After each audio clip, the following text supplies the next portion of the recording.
Hello, my dear students. So today we are going to begin with the chapter that is very easy, that is on the trial balance. So in trial balance हम पढ़ते क्या हैं? हम accuracy देखते हैं books of accounts की कि हमने जो कैलकुलेशन करी है वो बिल्कुल ठीक है. एज हमने पढ़ा था एक रूल कि हमारे जो डेबिट होते हैं वो क्रेडिट के इक्वल होने चाहिए. हमारे सारे डेबिट्स क्या होते हैं? इक्वल होने चाहिए. यही हम फॉलो करके चलते हैं. सिमिलरली ट्रायल बैलेंस को जब हम बनाते हैं तो हम अरिथमेटिकली कैलकुलेशन चेक करके चलते हैं कि कहाँ पे गड़बड़ हो रही है, कहाँ पे नहीं हो रही. ठीक है. सो यहाँ पर हम सारे के सारे अकाउंट्स को बैलेंसेस करके चलते हैं. फॉर एग्जाम्पल हमारे पास 10 क्रेडिटर्स हैं, उनका टोटलिंग हम टोटल बता के चलते हैं कि इतना है. हमारे पास इतना प्लांट है, हमारे पास इतनी मशीनरी है. ठीक है. फिर अगर कुछ हमें गलतियां फाइंड आउट होती है तो हम यहीं पे स्पॉट करके चलते हैं. तो हमेशा ध्यान रखना जब भी हम ट्रायल बैलेंस प्रिपेयर करते हैं तो सारे के सारे एसेट्स का क्या होता है? डेबिट बैलेंस होता है. सारे के सारे खर्चों का क्या होता है? डेबिट बैलेंस होता है. जितनी भी इनकम होती है उनका क्या होता है? क्रेडिट बैलेंस होता है. हर एक लॉस का क्या होता है? डेबिट बैलेंस होता है. और capital always have the credit balance, drawings always have the debit balance. C for capital, C for credit, D for drawings, D for debit. ठीक है. रिटर्न इनवर्ट, कोई चीज वापस आ रही है, इन आ रही है, मतलब हमने कुछ सेल किया होगा वो रिटर्न हो रही है, that is cell return. Okay. Cell return को हमारा क्या होता है? Debit balance. वैसे भी हमने एक रूल पढ़ा था, डेबिट व्हाट कम्स इन, है ना. तो जो भी इन वाली चीजें होती हैं हम उसे क्या करते हैं? डेबिट करते हैं. तो ये रिटर्न इनवर्ड है तो हम क्या करेंगे? डेबिट करेंगे. कैरेज इनवर्ड है, हम क्या करेंगे? डेबिट करेंगे. कैरेज आउटवर्ड है, ये एक एक्सेप्शन है. ठीक है. बाकी आपके पास रिटर्न आउटवर्ड है. रिटर्न आउटवर्ड मतलब debit what comes in, credit what goes out. तो what is going out should be credited. तो हम रिटर्न आउटवर्ड्स को क्या करके चलते हैं? क्रेडिट करके चलते हैं. ठीक है. ओके. सो रिटर्न आउटवर्ड अकाउंट को हम परचेज रिटर्न बोलते हैं, उनका क्या होता है? क्रेडिट बैलेंस होता है. अब हमारे पास इनपुट है, जीएसटी है, सीजीएसटी है, एसजीएसटी है, आईजीएसटी है. इन सब का क्या होता है? डेबिट बैलेंस होता है. ठीक है. इन डेबिट व्हाट कम्स इन, तो डेबिट बैलेंस. आउटपुट जीएसटी है, उसका क्या रहता है? हमेशा क्रेडिट बैलेंस रहता है. ओपनिंग स्टॉक का हमेशा डेबिट बैलेंस रहेगा and opening stock will appear in trial balance. Clear है. ठीक है. तो जनरली क्लोजिंग स्टॉक को हम जो है ट्रायल बैलेंस में नहीं लिखते हैं, बट एडिशनल इंफॉर्मेशन या फिर ट्रायल बैलेंस के बाद हम नोट्स टू अकाउंट्स बनाते हैं उसमें हम लिख के उसमें हम क्लोजिंग स्टॉक को सिर्फ और सिर्फ डिस्क्लोज करके चलते हैं. इस नोट्स को ही हम क्या बोलते हैं? Additional information. ओके. सो क्लोजिंग स्टॉक क्या होता है? जो भी वैल्यू ऑफ द गुड्स है, जो ओपनिंग स्टॉक एंड परचेजेस, जो सपोजिटली मेरे पास कैश इन द बिगिनिंग पड़ा हुआ था. फॉर एग्जाम्पल मेरे पास मेरी अलमीरा में 2 टॉप्स पड़े हुए थे. ठीक है. या 2 सूट पड़े हुए थे, वो मेरी ओपनिंग थी. मैंने साल में 10 सूट और परचेज किए तो क्लोजिंग कितने सूट की हो गई? 12 सूट्स हो गए मेरे पास. अगर सपोजिटली इसमें से मैंने किसी को बेच दिया या फिर किसी को दे दिया, तो 2 सूट अगर मैंने किसी को दे दिए तो मेरे पास क्लोजिंग कितने की है? 10 सूट की. तो क्लोजिंग स्टॉक को हम वैल्यू क्या करते हैं? Unsold out of the opening stock and purchases. जो गुड्स हमने नहीं बेचे, जो माल हमने नहीं बेचा, वो हमारा क्या होता है? क्लोजिंग स्टॉक रहता है. ठीक है. तो हमेशा ध्यान रखना, क्लोजिंग स्टॉक को हम वैल्यू करते हैं लोअर ऑफ कॉस्ट और एनआरवी. सपोजिटली कॉस्ट क्या है? हमारे पास जो एक सूट है ना, एक सूट है जिसको मैंने खरीदा था कितने पे? 10,000 रुपए. आज उसकी मार्केट वैल्यू, क्योंकि और भी नई वैरायटी आ गई है, आज उसकी मार्केट वैल्यू है 8,000 रुपए. तो मैं किस पे रिकॉग्नाइज करूंगी पता है? 8,000 रुपए. कहने का मतलब क्या? ये हमारा क्लोजिंग स्टॉक का वैल्यूएशन रूल है. क्या है ये? Valuation rule. दिस इज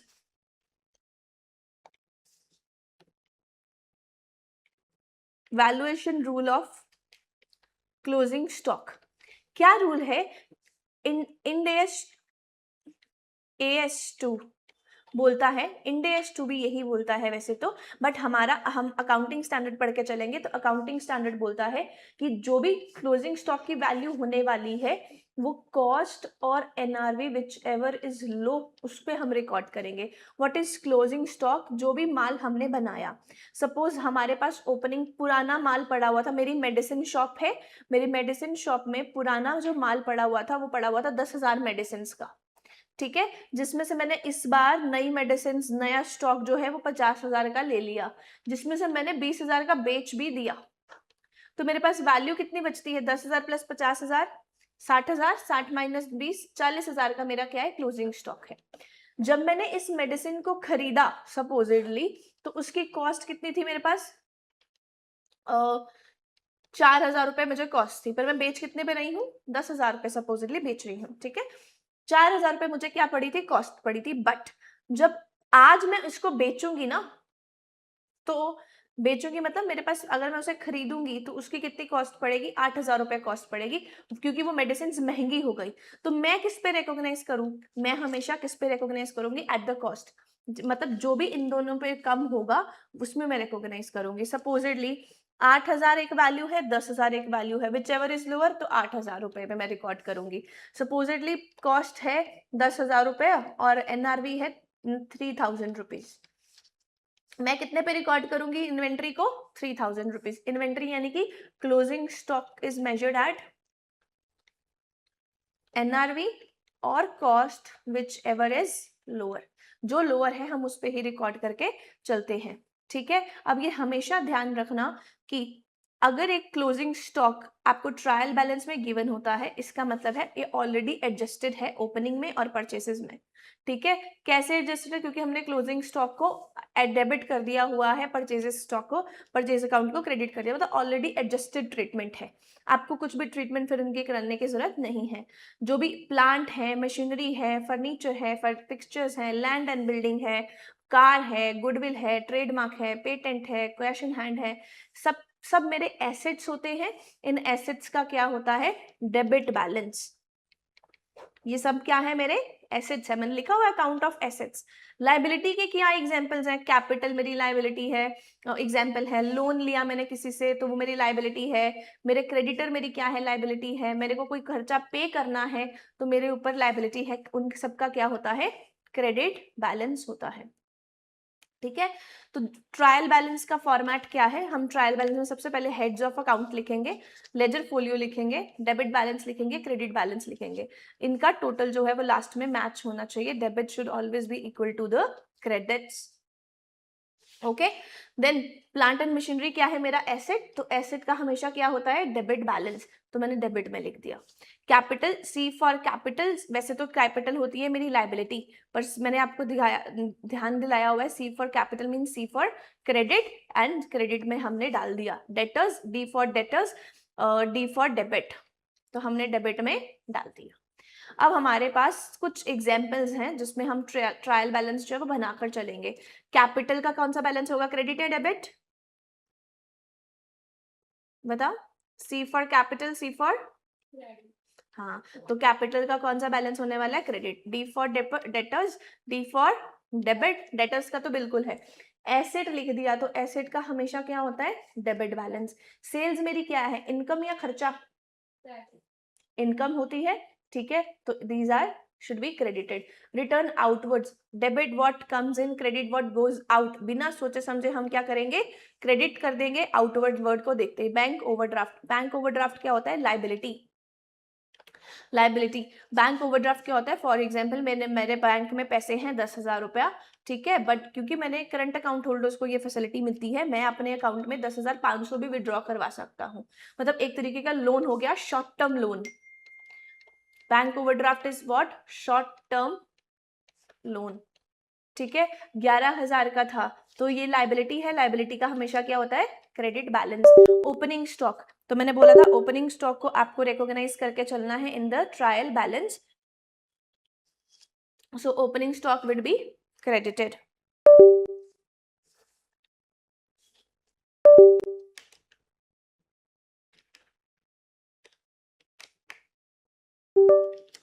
हाँ, opening stock should be debited, ठीक है। Creditors, C for capital, C for creditors, C for credit. Creditors क्या होते हैं, लाइबिलिटी, जिनसे हमने उधार पे चीजें खरीदी होती हैं। क्रेडिट पे हमने क्या किया होता है, परचेज की होती है, ठीक है। फिर then we have something called purchases, purchases को हम क्या करते हैं, डेबिट, क्योंकि परचेज करेंगे तो हमारा खर्चा है, ठीक है, that must be debited.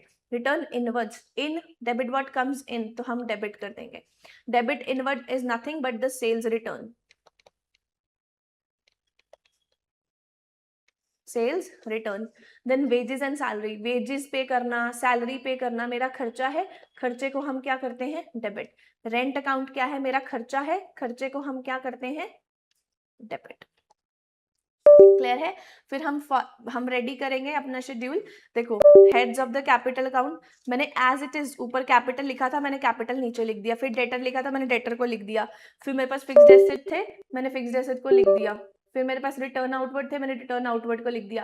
As it is लिख दिया। फिर जो जहां पे जाना चाहिए वहीं पे लिख दिया। कैपिटल को क्रेडिट होना चाहिए तो क्रेडिट में लिख दिया, डेटर्स मेरे डेबिट होने चाहिए तो डेबिट में लिख दिया।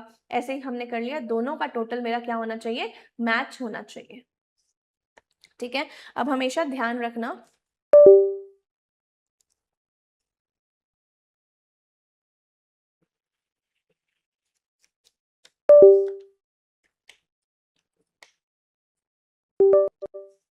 हमेशा ध्यान रखना ट्रायल बैलेंस का टोटल आमने सामने होना चाहिए, और हम डबल लाइन से क्रॉस करके रखते हैं, ठीक है। अब मेरे पास सेकंड एग्जांपल आती है जो आप लोग खुद से ट्राई करोगे, होमवर्क है आपके लिए, okay. Then comes the sum number 3, एक और सम करवाते हैं and then you will practice the sums by your own. एक और हम सम करेंगे कॉम्प्लिकेटेड, जिसमें सस्पेंस अकाउंट को हम मैनेज करके चलेंगे, ठीक है। कैपिटल है, कैपिटल का बैलेंस क्या होना चाहिए, क्रेडिट। देखो नीचे क्रेडिट में लिखा हुआ है, हाँ। परचेजेस क्या होने चाहिए, मेरी डेबिट, तो मैंने क्या उसे डेबिट में लिखा हुआ है, the answer is yes. Discount allowed मेरा खर्चा है, मैंने किसी को डिस्काउंट दिया है तो डेबिट होना चाहिए। कैरेज इनवर्ड मेरा खर्चा है तो मेरे को क्या करना है, डेबिट करके चलना है। सेल्स मेरी इनकम है तो क्रेडिट करेंगे। रिटर्न इनवर्ड यानी कि डेबिट करेंगे, आउटवर्ड क्रेडिट करेंगे। प्लांट एंड मशीनरी डेबिट करेंगे। स्टॉक ऑन 1 अप्रैल यानी कि ओपनिंग स्टॉक, डेबिट करेंगे। सन्ड्री डेटर्स हम क्या करेंगे, डेबिट करेंगे। क्रेडिटर्स यानी कि लाइबिलिटी, हम क्रेडिट करेंगे। इन्वेस्टमेंट यानी कि मेरी एसेट, डेबिट करेंगे। कमीशन रिसीव्ड यानी कि मेरी इनकम, डेबिट करेंगे। कैश इन हैंड, मेरे पास एसेट होता है उसको हम डेबिट करते हैं। कैश एट बैंक मेरा एसेट होता है, हम उसे डेबिट करेंगे। स्टॉक ऑन 31 मार्च यानी कि क्लोजिंग स्टॉक, क्या हम क्लोजिंग स्टॉक को लिख के चलते हैं ट्रायल बैलेंस में, द आंसर इज नो। तो देखो क्लोजिंग स्टॉक कहीं पे भी मेरे ट्रायल बैलेंस में नहीं आया होगा, ठीक है। तो मैंने नीचे लिखा है closing stock is not to be adjusted in the trial balance, it is shown in the trial balance only if adjusted purchases is given. अगर आपके सम में एडजस्टेड परचेजेस गिवन है तभी हम इसको शो करके चलेंगे, अदरवाइज हम इसको शो करके नहीं चलेंगे। डिस्काउंट अलाउ क्या है, मेरा एक्सपेंस है इसीलिए हम उसे डेबिट करेंगे। डिस्काउंट रिसीव क्या है, मेरी इनकम, इसीलिए हमने उसे क्या किया, क्रेडिट किया, ठीक है। स्टॉक ऑन 1 अप्रैल का मतलब है ओपनिंग स्टॉक, स्टॉक ऑन 31 का मतलब है क्लोजिंग स्टॉक। अब हमने एक चीज पढ़ी थी जिसमें मैंने आपको ये सम नंबर 4 जो है वो आप लोग होमवर्क करोगे, ठीक है। 2 सम्स आपको मैंने होमवर्क के लिए दे दिए हैं। अब सम नंबर 5 है। देखो मैं सीधा ही करके चल रही हूं, यहाँ पे कैश का कौन सा बैलेंस होता है, डेबिट बैलेंस। कैपिटल का क्रेडिट बैलेंस। परचेजेस का डेबिट बैलेंस। सेल्स का, सेल्स क्या होती है मेरी, इनकम या एक्सपेंस, इनकम। तो सेल्स क्या मेरी इनकम, इनकम का क्या होता है, क्रेडिट बैलेंस। परचेज रिटर्न, तो हाँ परचेज रिटर्न इनकम नहीं होती है बेसिकली। परचेज रिटर्न क्या होता है, परचेजेस को हम क्या करते हैं, डेबिट।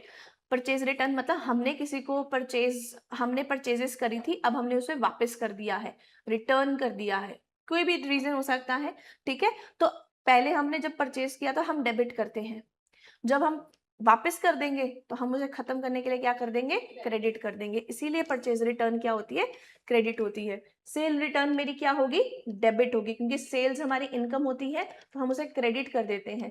कोई हमें माल वापस दे रहा है तो मतलब इनकम को रिवर्स करना चाहिए तो मैं क्या कर दूंगी, डेबिट कर दूंगी। ट्रांसपोर्टेशन यानी कि खर्चा, डिस्काउंट अलाउड यानी कि खर्चा, दोनों ही होंगे डेबिट। प्रिंटिंग कॉस्ट भी क्या है, खर्चा, तो डेबिट।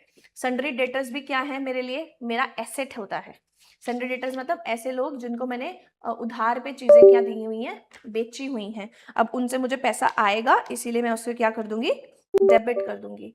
ठीक है, क्लियर है? ओके, सो फिर उसके बाद अरे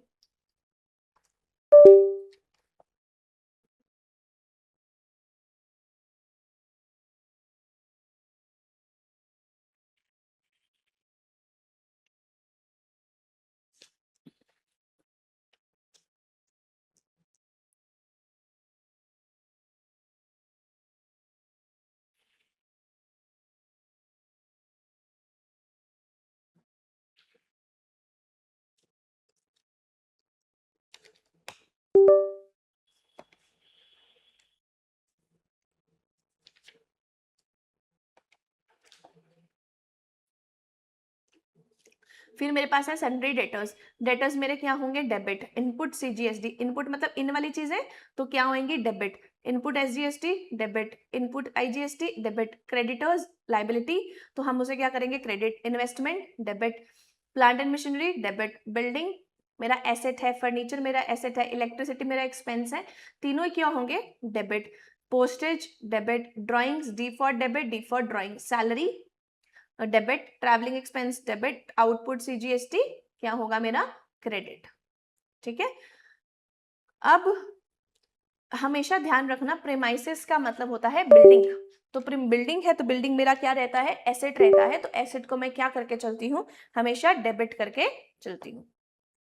एसेट को मैं क्या करूंगी, डेबिट करके चलूंगी। ठीक है, so if after discount it is return credit या फिर सीआर, तो इसको क्या लिखना है, क्रेडिट साइड पे लिखना है। अगर इंटरेस्ट के आगे ब्रैकेट में लिखा हुआ है डेबिट, तो हम इसे डेबिट करके चलेंगे। अनएक्सपायर्ड इंश्योरेंस है तो उसे हम डेबिट करते हैं। अनएक्सपायर्ड इंश्योरेंस मतलब अभी हमने इंश्योरेंस ली थी बट उसका बेनिफिट मुझे इन फ्यूचर मिलेगा, मतलब मैंने 1 अप्रैल से, मैंने जब इंश्योरेंस ली वो 1 जुलाई से ली 31 मार्च तक। ठीक है, तो इसका मतलब बेनिफिट एग्जॉस्ट हो गया 31 मार्च का ही। बट इंश्योरेंस कभी भी हम जनरली लेते हैं तो वो 1 ईयर के लिए लेते हैं, तो हमारी जो इंश्योरेंस ली होगी, मैंने 1 सितंबर को ली सपोजिटली, तो अगले साल के 1 तक चलेगी। पर मेरा क्लोजिंग ईयर एंड कब हो रहा है, 31 मार्च को, तो उसके बाद मेरे अप्रैल, मई, जून, जुलाई, अगस्त, सितंबर, 6 महीने के लिए मैंने क्या दिया है, एडवांस दिया है। जो भी एडवांस मैं देती हूँ उसे वो क्या बोलती हूँ हम, अनएक्सपायर्ड इंश्योरेंस। फिर मार्केटेबल सिक्योरिटी क्या है, marketable security should be debited क्योंकि मेरे एसेट होते हैं।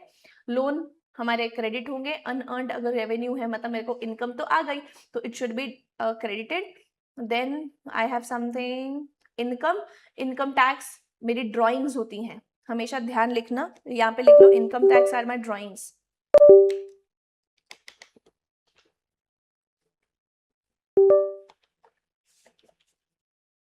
अच्छा, इनकम टैक्स क्या होता है, income tax are the drawings, it should be debited.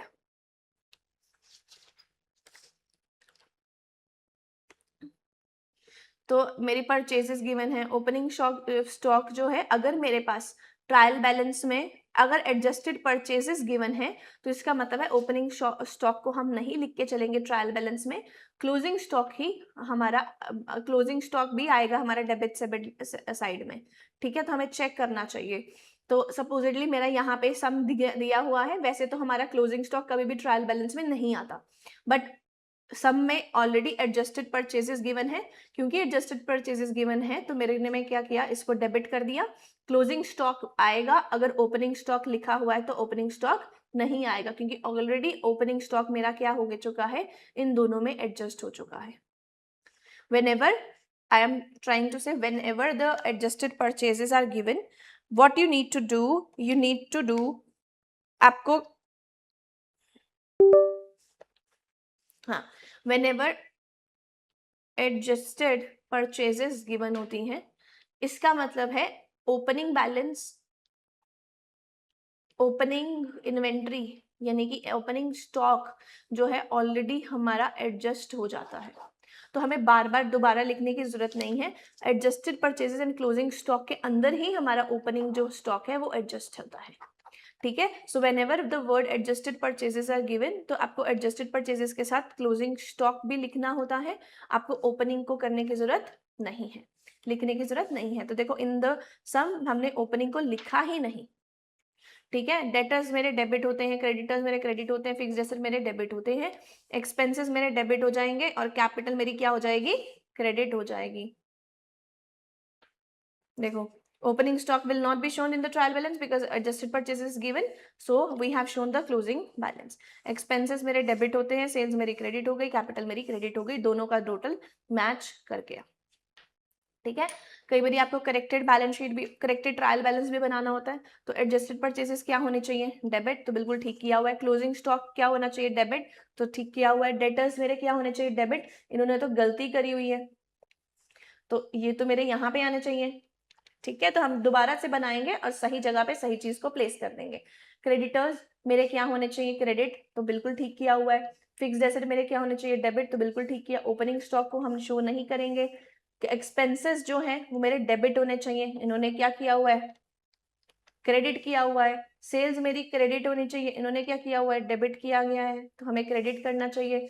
Capital मेरा क्या है, डेबिट हुआ है, पर हाँ मतलब क्रेडिट हुआ है, सॉरी, तो क्रेडिट ही होना चाहिए। फिर हम दोबारा से करेक्टेड ट्रायल बैलेंस जो वो प्रिपेयर करेंगे, टोटल करेंगे, द आंसर विल बी, ठीक है। फिर हम क्वेश्चन नंबर 4 जो है वेरी इंपॉर्टेंट, इसमें हमने क्या किया, देखो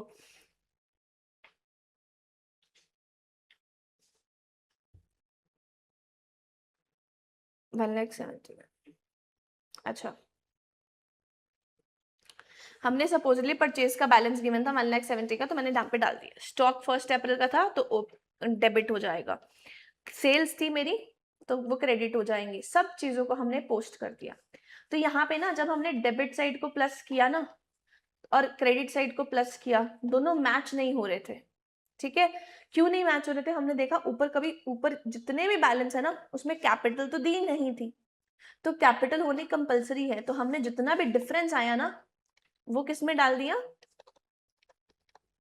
कैपिटल में डाल दिया। अगर ऊपर कैपिटल होती तो अगर डिफरेंस आता ना तो हम पता किस में डाल देते हैं, सस्पेंस अकाउंट में डाल देते हैं। सिंपल। आपको क्या करना है, डेबिट को प्लस करना है, आपको क्या करना है, क्रेडिट को प्लस करना है। फिर इन दोनों का डिफरेंस देखना है। डिफरेंस किस में है, जैसे इसका टोटल कितना आ रहा था 911950, इसका टोटल ना इतने से शॉर्टफॉल हो रहा होगा, तो हमने उसने क्या किया, बैलेंसिंग फिगर, इसका टोटल आ रहा था 1511180, जब हमने ऊपर टोटल किया ना इसको, इसका टोटल आ रहा था 115,180, जब हमने ऊपर का टोटल किया ना तो हमारे पास टोटल आ रहा था कुछ 911950, मतलब डेबिट साइड में इतना टोटल है, क्रेडिट साइड में 1511180 टोटल है। दोनों में डिफरेंस आ गया। ये डिफरेंस किस में आएगा, कौन बड़ा है, डेबिट साइड बड़ा है, तो मतलब क्रेडिट साइड में आएगा। तो क्रेडिट साइड में हमने देखा ऊपर कैपिटल नहीं थी, तो हमने सारा डिफरेंस किस में डाल दिया, कैपिटल में डाल दिया।